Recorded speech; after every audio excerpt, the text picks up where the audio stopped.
रक्षा क्षेत्र में आत्मनिर्भरता को बढ़ावा देने के लिए सरकार का बड़ा कदम। रक्षा मंत्री राजनाथ सिंह ने रणनीतिक रूप से महत्वपूर्ण 928 लाइन रिप्लेसमेंट यूनिट्स, सब सिस्टम्स और पुर्जों की चौथी सकारात्मक स्वदेशीकरण सूची को दी मंजूरी।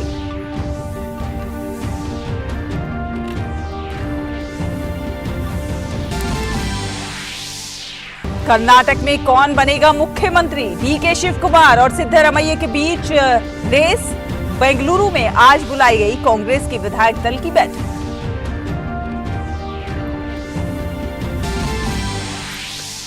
उपराष्ट्रपति जगदीप धनखड़ आज राजस्थान के दौरे पर। पुष्कर में पवित्र ब्रह्मा मंदिर में करेंगे पूजा अर्चना। मेड़ता सिटी में पूर्व केंद्रीय मंत्री नाथुराम मिर्धा की प्रतिमा का करेंगे अनावरण।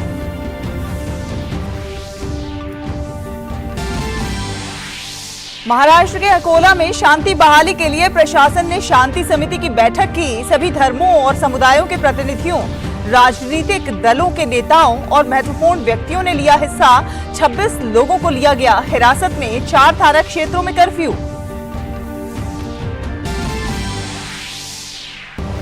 बांग्लादेश के मौसम विभाग ने कहा, अति तीव्र चक्रवाती तूफान मोखा म्यांमार के उत्तरी तट से होकर गुजरेगा। चक्रवात के चलते बांग्लादेश और म्यांमार में लाखों लोगों को सुरक्षित स्थानों पर पहुंचाया गया।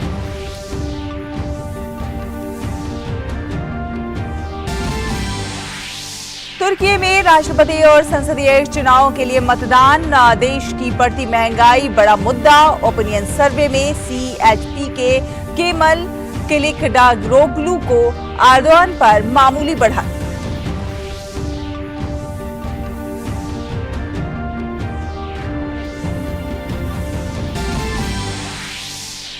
थाईलैंड में आम चुनाव के लिए मतदान शुरू। चुनाव में 5 करोड़ से अधिक मतदाता अपने मताधिकार का कर रहे हैं प्रयोग। मुख्य मुकाबला फीयू थाई पार्टी और प्रोग्रेसिव मूव फॉरवर्ड के बीच।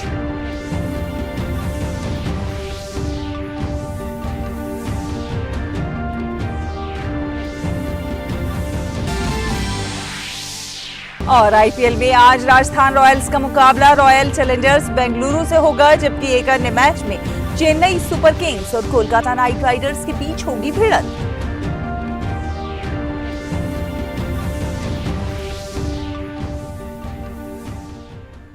नमस्कार, डीडी न्यूज देख रहे हैं आप और आपके साथ मैं हूं शहला निगार। रक्षा क्षेत्र में आत्मनिर्भरता को बढ़ावा देने के लिए रक्षा मंत्री राजनाथ सिंह ने रणनीतिक रूप से महत्वपूर्ण 928 लाइन प्रतिस्थापन इकाइयों, उप प्रणालियों, घटकों की चौथी सकारात्मक स्वदेशी सूची को मंजूरी दी है।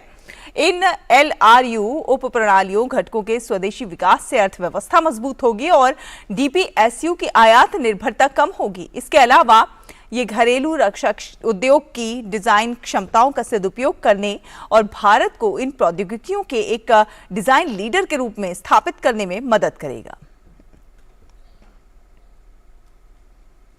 प्रधानमंत्री नरेंद्र मोदी ने आज दिल्ली की स्थित राष्ट्रीय आधुनिक कला संग्रहालय का दौरा किया।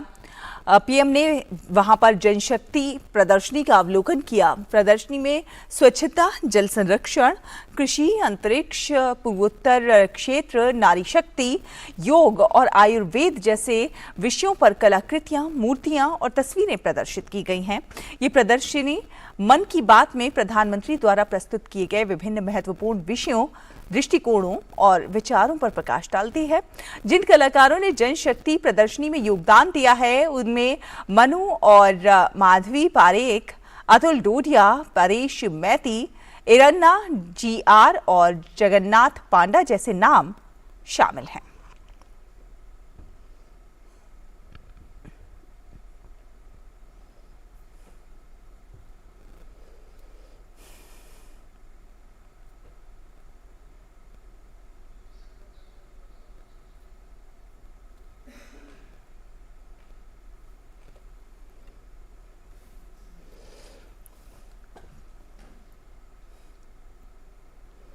तो जनशक्ति प्रदर्शनी का अवलोकन किया प्रधानमंत्री नरेंद्र मोदी ने। राष्ट्रीय आधुनिक कला संग्रहालय में इस जनशक्ति प्रदर्शनी का आयोजन हुआ। और अब बात करते हैं कर्नाटक विधानसभा चुनाव में कांग्रेस पार्टी की जबरदस्त जीत के बाद अब वहां पर मुख्यमंत्री पद को लेकर सियासी हलचल काफी तेज हो गई है। बेंगलुरु में आज कांग्रेस विधायक दल की बैठक होनी है। मुख्यमंत्री पद को लेकर प्रदेश कांग्रेस अध्यक्ष डी के शिव कुमार और सिद्धारमैया सबसे प्रबल दावेदार माने जा रहे हैं।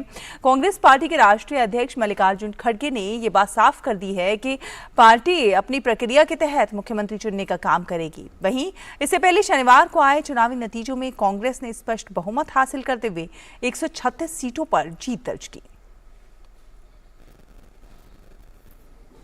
और महाराष्ट्र के अकोला में कल रात सोशल मीडिया पर वायरल हुए एक पोस्ट के बाद दो गुटों में तनाव व्याप्त हो गया है, जिसके चलते कुछ लोगों ने पथराव किया और वाहनों को भी नुकसान पहुंचाया। घटना के नतीजों में एक व्यक्ति की मौत हो गई है और 2 पुलिसकर्मियों समेत 8 लोग घायल बताए जा रहे हैं। पुलिस ने बताया है कि अब तक 26 लोगों को हिरासत में लिया गया है।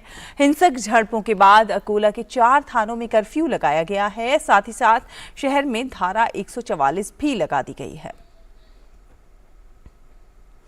इस दौरान घटना के बाद कलेक्टर नीमा अरोड़ा और एसपी संदीप घुगे ने शांति समिति की बैठक की। बैठक में सभी धर्मों और समुदायों के प्रतिनिधियों, राजनीतिक दलों के नेताओं और शहर के महत्वपूर्ण व्यक्तियों ने हिस्सा लिया। दक्षिणी कश्मीर के अनंतनाग के कोकरनाग में रविवार की सुबह आतंकवादियों और सुरक्षा बलों के बीच मुठभेड़ हुई। आधिकारिक सूत्रों ने बताया है कि पुलिस, सेना और सीआरपीएफ की एक संयुक्त टीम ने क्षेत्र में आतंकवादियों की मौजूदगी के बारे में विशेष जानकारी पर तलाशी अभियान शुरू किया। उन्होंने कहा कि जैसे ही बलों की संयुक्त टीम संदिग्ध स्थान की ओर बढ़ी, छिपे हुए आतंकवादियों ने उन पर गोलीबारी शुरू कर दी। सूत्रों के मुताबिक इलाके में 1 से 2 आतंकियों के छिपे होने की आशंका है। ताज़ा जानकारी के मुताबिक फिलहाल गोलीबारी बंद हो गई है और वहां पर सुरक्षा बल तलाशी अभियान चला रहे हैं। संभावना है कि आतंकी मौके से फरार हो गए हैं। फिलहाल एक छोटे से ब्रेक के लिए रुकेंगे। ब्रेक के उस पार कुछ और खबरें हैं, आप देखते रहिए टीडी न्यूज।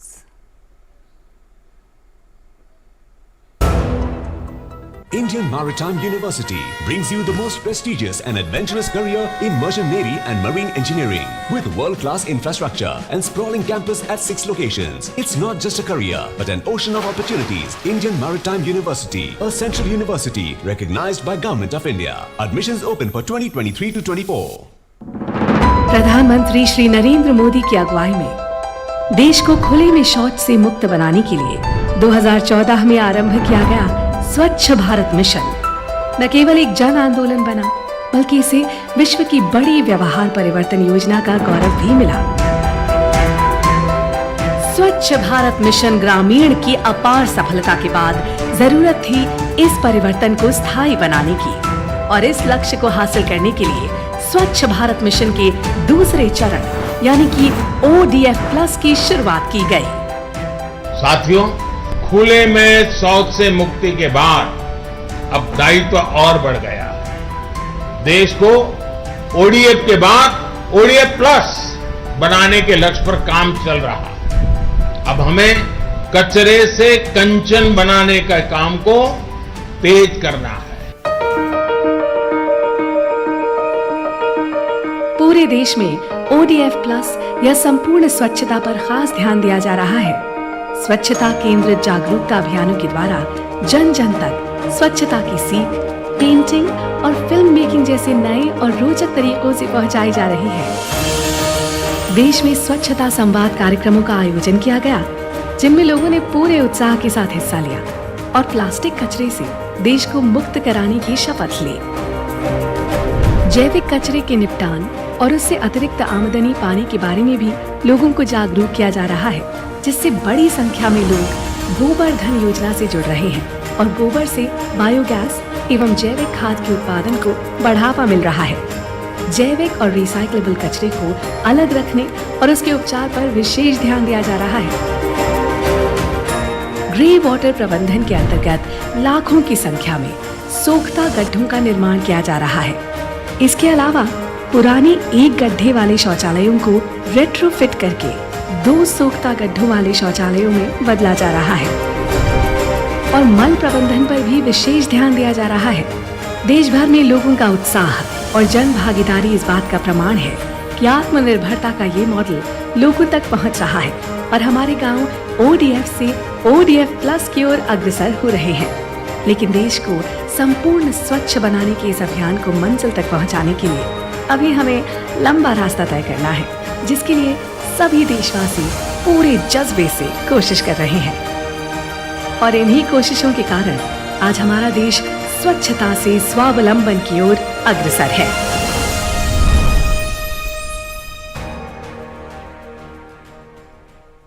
भारतीय समुद्री विश्वविद्यालय मर्चेंट नेवी और मरीन इंजीनियरिंग में उज्जवल करियर बनाने का एक सुनहरा मौका। 6 स्थानों पर आधुनिक परिसर, विश्व स्तरीय इंफ्रास्ट्रक्चर।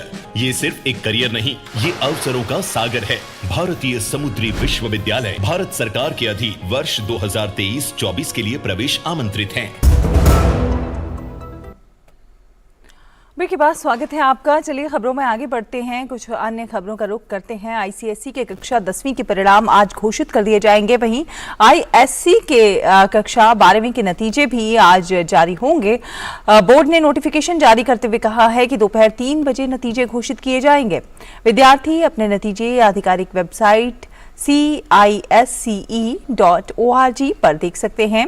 आईसीएसई कक्षा 10वीं की परीक्षा 27 फरवरी से 29 मार्च तक हुई थी, जबकि आईएससी की 12वीं की परीक्षा 13 फरवरी से 31 मार्च के बीच हुई थी।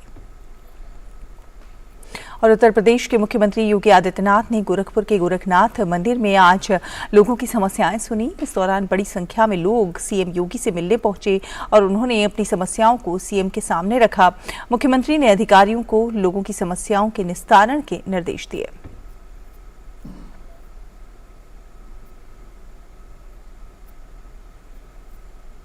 तमिलनाडु में रोज शो का आयोजन किया जा रहा है। पर्यटकों को आकर्षित करने के लिए लाखों फूलों से विभिन्न आकृतियों को सजाया गया है। इसमें 35,000 से अधिक विभिन्न प्रकार के गुलाब से 29 फुट लंबा एफिल टावर बनाया गया है, जिसका पर्यटक लुत्फ उठा रहे हैं। इसी तरह खेल संस्कृति को बढ़ावा देने के लिए बैडमिंटन, हॉकी और फुटबॉल के मॉडल भी उत्सव में फूलों से प्रदर्शित किए गए हैं।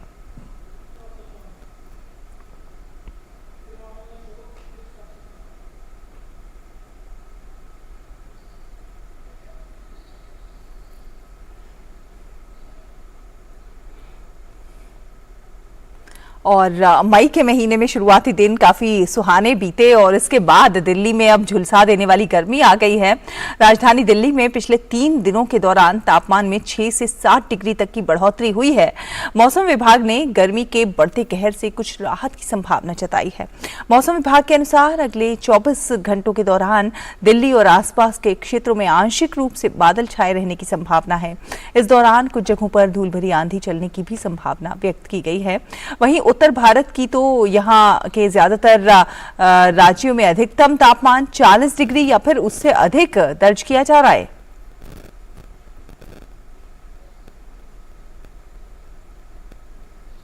और बांग्लादेश के मौसम विज्ञान विभाग के प्रमुख के अनुसार चक्रवात मोखा आज बांग्लादेश के टेक्नाफ क्षेत्र से लगभग 60 किलोमीटर दूर म्यांमार के उत्तरी तट से होकर गुजरेगा।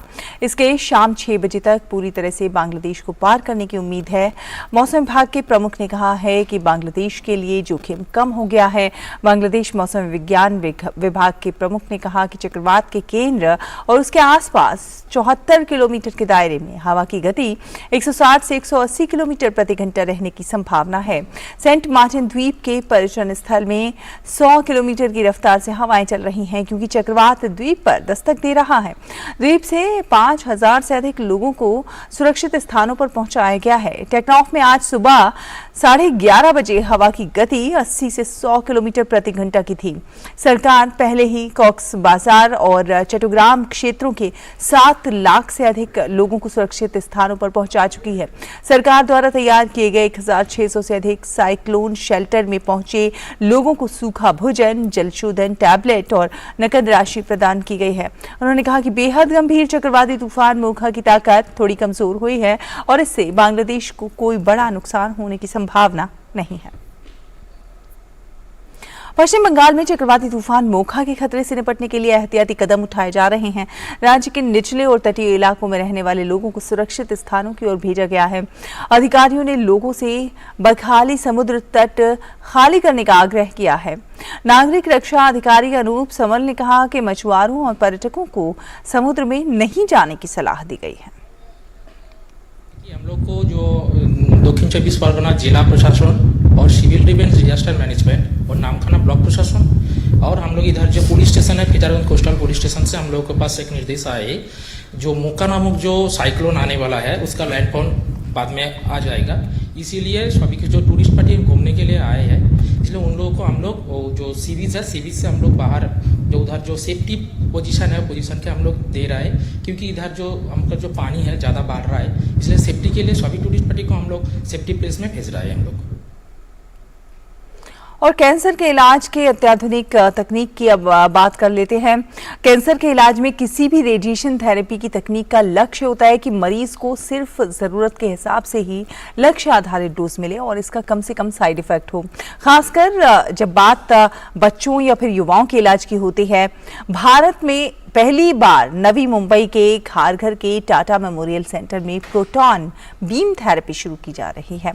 गुरुवार को पीएम मोदी ने इस केंद्र का उद्घाटन किया। देश में पब्लिक सेटअप में प्रोटॉन बीम थेरेपी की पहली सुविधा है। कैंसर इलाज की इस अत्याधुनिक तकनीक में स्वस्थ सेल्स पर असर नहीं पड़ता है। कैंसर जैसी गंभीर बीमारी से निपटने में अब स्वदेशी तकनीक से तैयार प्रोटॉन थेरेपी बेहद कारगर साबित होने जा रही है। भारत में पहली बार नवी मुंबई के खारघर के टाटा मेमोरियल सेंटर में प्रोटॉन थेरेपी शुरू की जा रही है, जो बेहद ही आधुनिक है। आमतौर पर कैंसर मरीज को कीमो के इलाज में पीड़ा से गुजरना पड़ता है। रेडियोथेरेपी में भी मरीज की त्वचा के साथ साथ हड्डी, ब्रेन, दिल और आंख को भी नुकसान पहुंचता है, जबकि प्रोटॉन थेरेपी इन सभी दुष्प्रभावों से मुक्त है।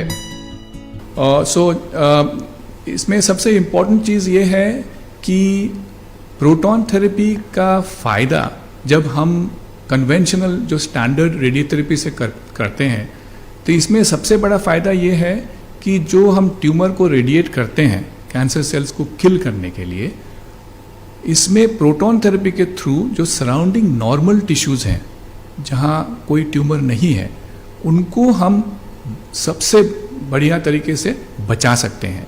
प्रोटॉन थेरेपी का एक बहुत बड़ा इम्पैक्ट होगा बच्चों का ट्रीटमेंट में, उनमें साइड इफ़ेक्ट्स कम करने में। बच्चों के सिवाय बाकी और भी जगह हैं जहाँ पे प्रोटॉन थेरेपी का बहुत ज़्यादा फ़ायदा है। प्रोटॉन थेरेपी दुनिया की सबसे उन्नत विकिरण चिकित्सा उपचार सुविधा मानी जाती है। प्रोटॉन थेरेपी प्रोटॉन बीम के जरिए काम करती है। प्रोटॉन बीम को मरीज के कैंसर वाली जगह पर भेजा जाता है और कैंसर को खत्म किया जाता है। खास बात यह है कि प्रोटॉन थेरेपी मशीन 360 डिग्री पर घूम सकती है और अलग अलग एंगल से बॉडी में कैंसर पर हमला कर सकती है, जिसकी वजह से बाहर बॉडी पर उसका अधिक असर नहीं पड़ता।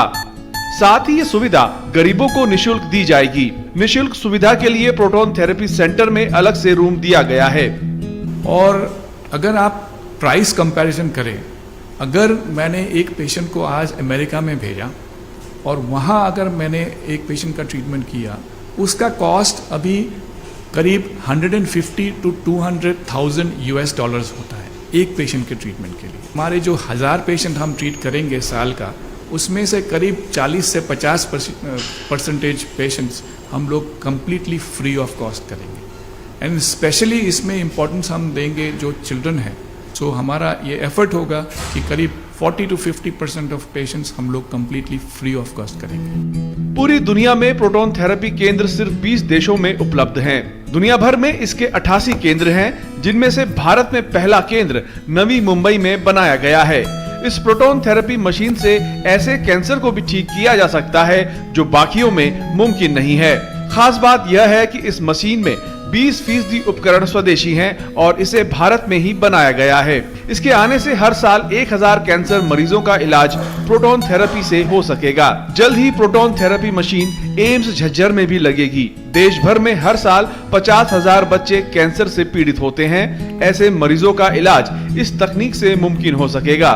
आने वाले दिनों में भारत न केवल अपनी जरूरतों को पूरा करेगा बल्कि दूसरे देशों में इस तकनीक को निर्यात भी कर सकेगा।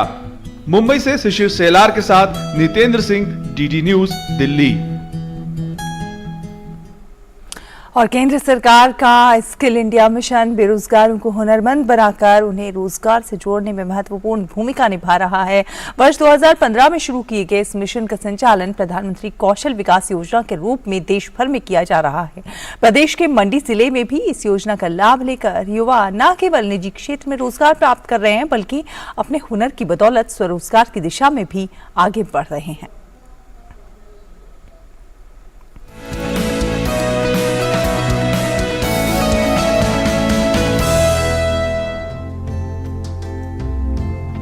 हिमाचल प्रदेश के मंडी जिले में केंद्र सरकार के स्किल इंडिया मिशन का संचालन प्रधानमंत्री कौशल विकास योजना के माध्यम से किया जा रहा है, जिसमें युवाओं को तकनीकी कारीगरी का प्रशिक्षण दिया जाता है। 3 माह से 1 साल के ये कोर्स करने के तुरंत बाद युवाओं को निजी क्षेत्र में रोजगार मिल जाता है। साथ ही कुछ युवा इस हुनर के दम पर ही रोजगार की दिशा में आगे बढ़ रहे हैं। मंडी के ऐसे कई युवा हैं जिन्हें कोर्स करने के तुरंत बाद रोजगार मिला और अब वे बेहतर आय अर्जित कर रहे हैं। मैंने golden institute of technology private limited से कोर्स किया था PMKVY के थ्रू CCTV का। तो वो कोर्स कम से कम 6 महीना तो उन्होंने करवाया था। तो मैंने प्रैक्टिकल और थ्योरी दोनों करवाया था। उसके बाद उन्होंने सीधा मुझे कॉल करके कोई जॉब ऑफ़र किया था यहाँ पे जो रोड में। तो उससे 4 साल हो चुके हैं। तो अब खुद का ही कर रहे हैं हम, जैसे 4 पार्टनरशिप इनमें। तो हम नॉर्मली मंथली तो 10-12-15 हज़ार रुपये के बीच में कमा ही लेते हैं। जो कोर्स हमें PMKVY के थ्रू में कराया तो ये बहुत ही अच्छा था, जिससे हम अपना टेक्निकल वर्क अच्छे से कर पाए और खुद का काम भी अच्छे से कर पाए। युवाओं की माने तो प्रशिक्षण के अभाव में शिक्षित होने के बाद भी उन्हें निजी संस्थानों में रोजगार प्राप्त नहीं हो रहा था, लेकिन अब प्रशिक्षण के बाद जो हुनर उन्हें प्राप्त हुआ है उसकी बदौलत वे आर्थिक रूप से आत्मनिर्भर हुए हैं। मैंने PMKVY के तहत एक कोर्स किया था, 3 मंथ का कोर्स था, जो कि मैंने 2018 में किया है। तो उसके बाद 2018 के बाद मुझे आज 5 साल हो गई है। तो अब मैं अपना काम शुरू कर दिया है, मैंने अपनी शॉप डाल दी है। तो जैसे आने वाले समय में मैं जो नई पीढ़ी है, नई लड़कियां हैं, तो मैं उनसे यही कहना चाहती हूँ कि वो भी इस चीज़ का फ़ायदा उठाए, वो भी ये चीज़ अपनी स्किल को आगे बढ़ाए, वो भी ये चीज़ सीखे, ताकि कल दिन के लिए वो अपना खुद के खुद स्टैंड हो जाए। मैंने PMKVY के तहत से ब्यूटिशियन का कोर्स 2019 में किया है, जो मुझे 3 साल हो गए हैं दुकान खोले हुए, जिससे मेरी अच्छी खासी इनकम हो जाती है। और सरकार का धन्यवाद करना चाहती हूँ मुझे फ्री का कोर्स करवाने के लिए। क्षेत्रीय रोजगार कार्यालय मंडी के यंग प्रोफेशनल विप्लव ने बताया कि केंद्रीय योजना के तहत कौशल विकास निगम के माध्यम से ये कोर्स संचालित किए जा रहे हैं। स्किल इंडिया के बारे में अगर मैं बात करूं तो as we all know that कि 2015 में हमारे honourable prime minister ji Shri Narendra Modi ji ने इसको इंट्रोड्यूस किया था। एंड सिमिलरली जैसे डिफरेंट स्टेट्स में चल रहा है, वैसे हमारे हिमाचल में हिमाचल प्रदेश कौशल विकास निगम के द्वारा इस स्किलिंग से रिलेटेड विभिन्न कोर्सेज करवाए जा रहे हैं, जिसमें विभिन्न ITIs के तहत, विभिन्न प्राइवेट इंस्टीट्यूशंस के तहत डिफरेंट कोर्सेज करवाए जा रहे हैं। अगर मैं बात करूं मंडी जिला के, तो बहुत सारे बच्चे जो है वो स्किल्ड होने के बाद अपना खुद का काम करते हैं। निश्चित रूप से जब युवाओं के हाथ में हुनर होगा तो उन्हें रोजगार की चिंता नहीं रहेगी। स्किल इंडिया मिशन बेरोजगारों को हुनरमंद बनाने में बहुत कारगर साबित हो रहा है। DD न्यूज के लिए मंडी से वीरेंद्र भारद्वाज की रिपोर्ट।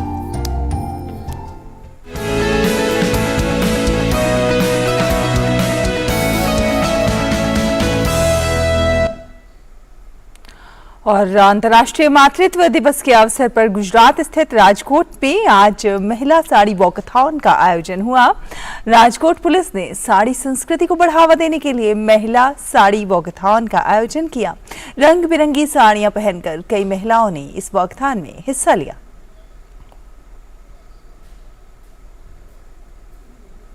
और अंतर्राष्ट्रीय खबरों का रुख करते हैं। तुर्की में राष्ट्रपति के चुनाव के लिए मतदान हो रहा है, साथ ही साथ संसदीय चुनाव के लिए भी वोट डाले जा रहे हैं। ओपिनियन सर्वे में CHP के केमल किलिचदारोग्लू को एर्दोआन पर मामूली बढ़त है।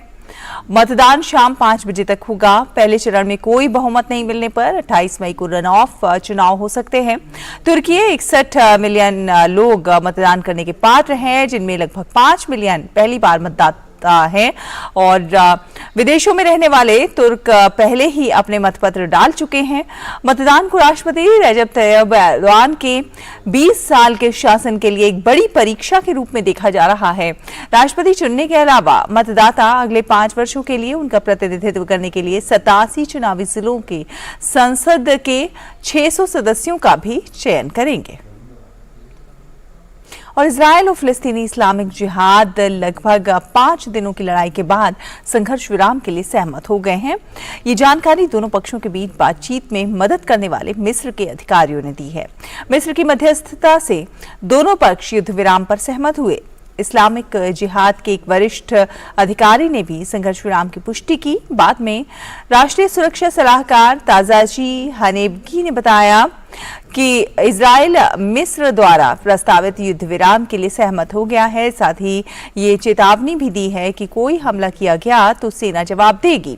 इजरायल के प्रधानमंत्री बेंजामिन नेतन्याहू के कार्यालय ने शांति बहाल करने के प्रयासों के लिए मिस्र के राष्ट्रपति अब्देल फतेह अल सीसी को धन्यवाद देते हुए एक बयान जारी किया। इससे पहले मिस्र ने सभी पक्षों से समझौते का पालन करने का आह्वान किया था। दोनों के बीच लड़ाई में 33 फिलिस्तीनियों की मौत हो गई। इजरायल में रॉकेट दागे जाने से 2 लोग मारे गए थे। और थाईलैंड में आज आम चुनाव के लिए मतदान शुरू हो गया है। चुनाव में 5 करोड़ से अधिक मतदाता अपने मताधिकार का प्रयोग कर रहे हैं। मुख्य मुकाबला फियू थाई पार्टी और प्रोग्रेसिव मूव फॉरवर्ड के बीच हो रहा है। प्रधानमंत्री पद की रेस में विपक्षी दल फियू थाई के उम्मीदवार पेइतोनगर्न शिनवात्रा का दावा सबसे मजबूत माना जा रहा है।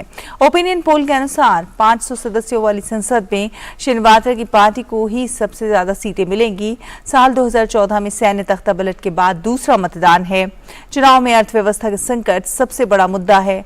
सभी दलों ने जनता का समर्थन हासिल करने के लिए कई वादे किए हैं। और इसी के साथ इस बुलेटिन में फिलहाल इतना ही, लेकिन डीडी न्यूज पर खबरों का सफर लगातार जारी है। आप देखते रहिए डीडी न्यूज। नमस्कार।